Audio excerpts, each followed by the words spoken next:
Hello everybody, मैं हूं आपका इन्वेस्टमेंट प्लानर और दोस्त अमीर जमानी फ्रॉम शिक्षा फिनसर। दोस्तों, हर रोज हमें कुछ ना कुछ मार्केट के अंदर से सीखने को मिलता है और आज मुझे लगता है एक बहुत ही इंपॉर्टेंट लेसन हमको देखने मिलेगा, सीखने मिलेगा। मैं आज आपको कंपेयर करके बताऊंगा हमारे प्रीवियस जो पोस्ट मार्केट रिव्यूज थे और जो वीडियो था हमारा, उसके अंदर मैंने कुछ चीजें निफ्टी के बारे में बताई थी और बैंक निफ्टी के बारे में बताई थी। आप प्रीवियस वीडियो जाके देख सकते हैं, उसके अंदर आपको साफ साफ पता चल जाएगा। अब जो फ्राइडे को मैंने बताया था और उसका कंपैरिजन मैं आज करके बताऊंगा कि कल फ्राइडे हमने जो एनालिसिस किया था उसको अगर हमने ध्यान से सुना था और उसके ऊपर हमने फोकस किया था तो आज हम ट्रेड के अंदर नुकसान नहीं खाते और एक सही इंस्ट्रूमेंट पकड़ने में हम कामयाब हो जाते। दोस्तों, आज हम बात करते हैं निफ्टी और बैंक निफ्टी के 5 मिनट्स के चार्ट के ऊपर। दोस्तों, प्रीवियसली मैंने फ्राइडे को बताया था कि निफ्टी थोड़ा स्ट्रॉन्ग जोन के अंदर दिख रहा है, नया हाई उसने मारा था। तो मुझे लगता है कि जैसे सेक्टर रोटेशन होता है तो अलग अलग सेक्टर्स निफ्टी को सपोर्ट करते हैं आगे ले जाने के अंदर। कुछ सेक्टर्स जिसके अंदर प्रॉफिट बुकिंग आता है वो नीचे की तरफ रहेंगे और कुछ सेक्टर्स जिसके अंदर बाइंग कॉन्स्टेंटली आ रही है वो ऊपर की तरफ जाते रहेंगे। तो उसमें हमने बताया था कि बैंक निफ्टी थोड़ा सा वीक नजर आ रहा है और निफ्टी थोड़ा स्ट्रांग नजर आ रहा है। तो दोस्तों, आज अगर हम देखते हैं निफ्टी के अंदर गैप अप ओपन होने के बाद यहाँ पे एक प्राइस एक्शन बना था और ये जब प्राइस एक्शन बना यहाँ पे, तो जैसे मैंने बताया था आपको कि अगर हमको ऊपर की प्राइस एक्शन मिलेगी तो हम जरूर ट्रेड लेंगे। नीचे की तरफ जब तक कोई इंपॉर्टेंट लेवल टूटता नहीं है तब तक हम ट्रेड नहीं लेंगे। दोस्तों, यहाँ पे हमको एक अच्छा प्राइस एक्शन मिला था, रेंज ब्रेकआउट भी यहाँ पे हमको देखने को मिला था, लेकिन जो प्राइस एक्शन वाले ट्रेडर्स है उनको यहीं पे ट्रेड मिल गया था, रेंज ब्रेकआउट वाले ट्रेडर्स को यहाँ ट्रेड मिला था। दोस्तों, जब भी ये प्राइस एक्शन हमको मिला और मार्केट थोड़ा सा चॉपी हो गया था, साइडवेज चला गया था, एकदम से एक कैंडल के ऊपर शार्प सेलिंग भी आया था, लेकिन मार्केट ने अल्टीमेटली ऊपर का रुख पकड़ा था because trend trend is our friend और ट्रेंड के हिसाब से हमको एक अच्छा ट्रेड मिला था। उसके बाद अगेन थोड़ा सा प्रॉफिट बुकिंग देखने को मिला, लेकिन जहां हमने ट्रेड लिया था उससे ऊपर ही मार्केट ने क्लोज दिया था। भले हमको ज्यादा प्रॉफिट नहीं हुआ, लेकिन हाँ, यहाँ पे अगर हमने बुक कर लिया है तो मुझे लगता है कि अच्छा खासा 1:2 ऑलमोस्ट अचीव हो गया था। 1:1 तो अचीव ही था, 1:1.5 1:2 रेशियो हमको अचीव हुआ था। दोस्तों, ये शब्द मैंने आज पहली बार यूज किया है, 1:1 1:1.5 1:2। इसका मतलब क्या है अगर आपको सही से जानना है तो मैं इसके लिए भी एक अलग से वीडियो बनाऊंगा। दोस्तों, मैं आप लोगों से ये बार बार बताता रहूंगा कि हमें जो प्रीवियस एनालिसिस है उसको ध्यान से देखना है। तो दोस्तों, यहाँ पे जो प्राइस एक्शन के हिसाब से हमको यहाँ पे एक ट्रेड मिला था। अब सिमिलर हम बैंक निफ्टी के अंदर जाके अगर देखते हैं तो यहाँ पे भी एक प्राइस एक्शन था, प्राइस एक्शन के ऊपर हमको ट्रेड भी मिला था। जब तक ये लेवल टूटता नहीं है हम नीचे का ट्रेड नहीं लेंगे, यहाँ पे भी हमको ऊपर का ही ट्रेड लेना था। लेकिन दोस्तों देखिए, ये जो कैंडल आई थी, ये कैंडल के अंदर एकदम शार्प सेलिंग आया और इसने लो तोड़ दिया था। जब भी लो टूटता है तो डे लो हमारा स्टॉप लॉस होता है और यहाँ पे स्टॉप लॉस हिट हो गया था। जनरली हम लोग कैंडल क्लोज का वेट करते हैं, ऐसे देखा जाए तो एसएल हिट नहीं हुआ था लेकिन रेंज ब्रेक हो गई थी। इसका मतलब है कि ऑलमोस्ट हम लोग स्टॉप लॉस के नजदीक आए। निफ्टी के अंदर देखें तो बहुत दूर था इससे। इसका मतलब यह है कि जो इंस्ट्रूमेंट स्ट्रांग है उसके अंदर सेलिंग आएगी, लेकिन इतनी नहीं आएगी जब आपका वो स्टॉप लॉस उठा के ले जाए। और बैंक निफ्टी के अंदर हमने साफ साफ बताया था कि थोड़ा सा वीक नजर आ रहा है और इसके चलते हुए जब भी इसके अंदर सेलिंग आया तो ऐसा शार्प सेलिंग आया जो हमारा ऑलमोस्ट स्टॉप लॉस लेके चला गया था। दोस्तों, ये था बेसिक डिफरेंस हमारे रिसर्च का, जहां पे हमको ये जानना बहुत जरूरी है कि ट्रेड कौन से इंस्ट्रूमेंट में लेना है। ये भी एक इंपॉर्टेंट पॉइंट है जो हमको प्रॉफिटेबल बनाएगा। दोस्तों, वन डे चार्ट के ऊपर देखेंगे, अभी भी निफ्टी आज नया ऑल टाइम हाई बना लिया और अभी भी बुलिश ट्रेंड के अंदर, स्ट्रॉन्ग बुलिश ट्रेंड के अंदर हमको नजर आ रहा है। आज हालांकि कैंडल एक डोजी बनाया है यहाँ, इसका मतलब ये होता है कि इनडिसिसिव है, ये ऊपर की तरफ या नीचे की तरफ कहाँ जाएगा, ये आने वाला वक्त ही बताएगा, कल ही मार्केट हमको बताएगा। हमें जादूगर नहीं बनना है, हमें प्रिडिक्शन नहीं करना है कि मार्केट कहाँ जाएगा। हमें जहां मार्केट जा रहा है, जहां पे प्राइस एक्शन बना रहा है, वहीं पे हमको ट्रेड लेना है। और अगर बैंक निफ्टी की बात करें तो बैंक निफ्टी के अंदर दोस्तों एक साइडवेज जोन बना के चल रहा है, लेकिन आज थोड़ी सी हालांकि पॉजिटिवनेस हमको देखने को मिली थी, लेकिन फिर भी यहाँ पे भी एक डोजी ही बना है। इंडिविजुअल जो 5 मिनट्स का चार्ट है, यहाँ पे मैंने बता दिया, अच्छा प्राइस एक्शन मिला था और हमको एक अच्छा ट्रेड यहाँ पे देखने को मिला था। और अगर हम ऑप्शन चेन के अंदर ये 1 आवर चार्ट के ऊपर अगर हम सपोर्ट रेसिस्टेंस ढूंढने की कोशिश करें, तो जो हमने बहुत दिनों से ये सपोर्ट बना के रखा है वो बहुत ही इंपॉर्टेंट सपोर्ट है।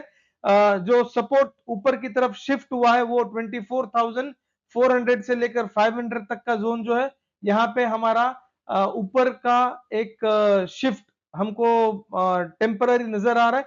जब तक 450 या 470 के ऊपर निफ्टी चल रहा है, ये हम स्ट्रांग ही मानेंगे। जब इसके नीचे आएगा तो वापस ये रेंज के अंदर फंस सकता है। जब तक ये लेवल नहीं टूटेगा तब तक हम निफ्टी के अंदर बेरिश होने का सोचेंगे भी नहीं। जब भी यहां आएगा तब हम बाइंग का सोचेंगे और एक छोटे से स्टॉप लॉस के साथ हम अच्छा ट्रेड ले सकते हैं। यहाँ पे रिस्क रिवॉर्ड रेशियो हमको बहुत ही फेवरेबल रहेगा। दोस्तों ऑप्शन चेन के अंदर हम सपोर्ट और रेसिस्टेंस ढूंढने की कोशिश करेंगे। निफ्टी के अंदर हर एक 100 पॉइंट के ऊपर जो कि राउंड फिगर्स है, वहां पे अच्छा सपोर्ट बनता हुआ नजर आ रहा है। और जो ओपन इंटरेस्ट है वो भी अच्छा है और चेंज इन ओपन इंटरेस्ट भी अच्छा खासा हमको नजर आ रहा है। अगर हम बात करें कॉल राइटिंग की जो रेसिस्टेंस का काम करने वाली है, यहाँ पे ओपन इंटरेस्ट जो है कॉल राइटिंग का वो तो अच्छा है ही, लेकिन जो चेंज इन ओपन इंटरेस्ट है वो पुट राइटिंग के जितना स्ट्रांग नहीं है हालांकि ये रेसिस्टेंस दे सकता है। ऐसा नहीं है कि एकदम से मार्केट रन अवे करके भाग जाएगा। यहाँ पे रेसिस्टेंस आने वाला है मार्केट को, लेकिन डिसाइसिवली अगर हम बात करें वन लाइनर के अंदर तो अभी भी निफ्टी बुलिश है।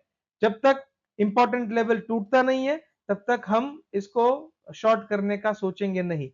मैं अभी यहाँ पे जो भी बता रहा हूं वो सिर्फ एजुकेशन पर्पस के लिए है। जब भी आप ट्रेड करें अपने फाइनेंशियल एडवाइजर से आप संपर्क करें। दोस्तों हम अगर बैंक निफ्टी की बात करें तो बैंक निफ्टी के अंदर जैसा मैंने बताया कि यहाँ पे ट्रेड मिला था, लेकिन इतना मोमेंटम नहीं था यहाँ पे। एक हालांकि एक छोटा सा मोमेंटम, एक अच्छा मोमेंटम यहाँ हमको देखने को मिला था, लेकिन ये कंसिडर नहीं करेंगे हम जब तक कोई प्राइस एक्शन हमको नहीं मिला था। प्राइस एक्शन यहाँ मिला था, उसके बाद एसएल के नजदीक आ गया था और फिर अपवर्ड्स एक मोमेंटम आया था जो ट्रेंड के साथ था, लेकिन इतना भी ऊपर नहीं जा पाया। कल का हाई भी ये नहीं तोड़ पाया था। इसका मतलब ये है कि अभी भी इसके अंदर वीकनेस बरकरार है। दोस्तों 1 आवर चार्ट के ऊपर अगर हम बैंक निफ्टी को देखेंगे तो देखिए ये बहुत दिनों से एक रेंज के अंदर ही फंसा हुआ है, ना ये अपना हाई तोड़ पा रहा है ना ये लो तोड़ पा रहा है। इसका मतलब ये है कि बुल्स बेयर्स दोनों तरफा मेहनत कर रहे हैं और कोई एक डोमिनेट नहीं कर पा रहा है। जब तक हमको कोई क्लियर डायरेक्शन नहीं मिलेगा तब तक हम यहाँ ट्रेड नहीं करेंगे। दोस्तों ऑप्शन चेन के अंदर हम सपोर्ट रेसिस्टेंस ढूंढने की कोशिश करेंगे बैंक निफ्टी के अंदर।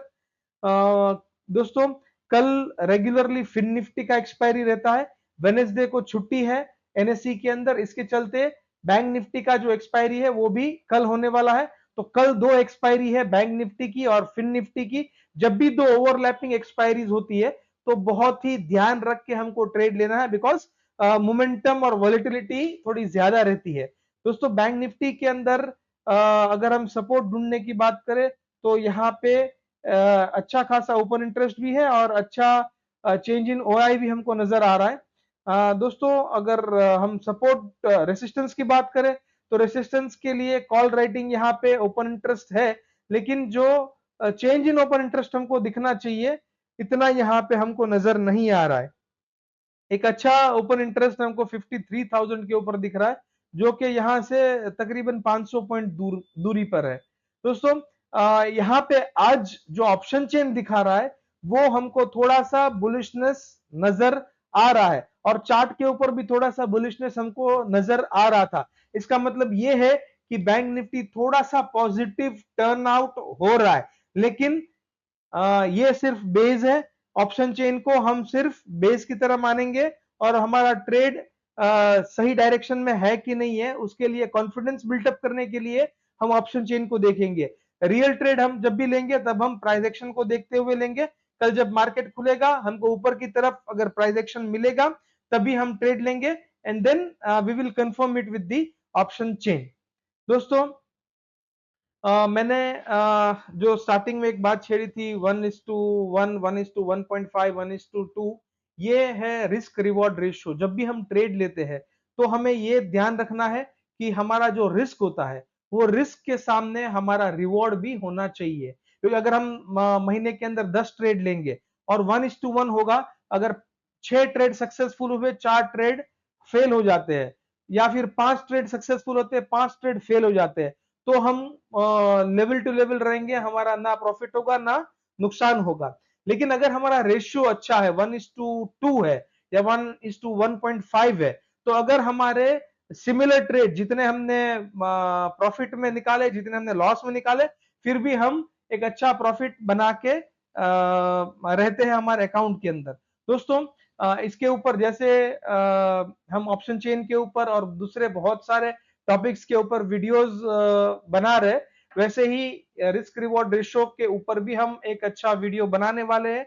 और दोस्तों, आपको अगर लगता है कि कोई और टॉपिक हमसे मिस हो रहा है और आप वो टॉपिक के ऊपर हमारे तरफ से कोई वीडियो चाहते हैं या फिर कोई सजेशन चाहते हैं, तो आप कमेंट के अंदर आप लिखिए और हमें इत्तला करें, जिससे हम वो चीज को ध्यान में रखते हुए हमारे आने वाले लर्निंग वीडियोस के अंदर उसको इंक्लूड करें। और हम ये चाहेंगे कि आपको मैक्सिमम बेनिफिट दे सके हमारे नॉलेज का, जिससे आप अपने ट्रेड्स के अंदर प्रॉफिटेबल हो और पॉजिटिव हो। दोस्तों, हम बात करेंगे टॉप गेनर्स और टॉप लूजर्स की। टॉप गेनर्स के अंदर ONGC, SBI life, Shriram finance, SBI और बजाज ऑटो, जिन्होंने आज मार्केट को ऊपर रखने की कोशिश की थी। टॉप लूजर्स की बात करें, LTIM, Asian Paint, Grasim, Tata Steel, Axis Bank, ये जो स्टॉक्स थे इन्होंने आज मार्केट को नीचे रखने की कोशिश की थी। दोस्तों, इंपॉर्टेंट डेटा आज दो है।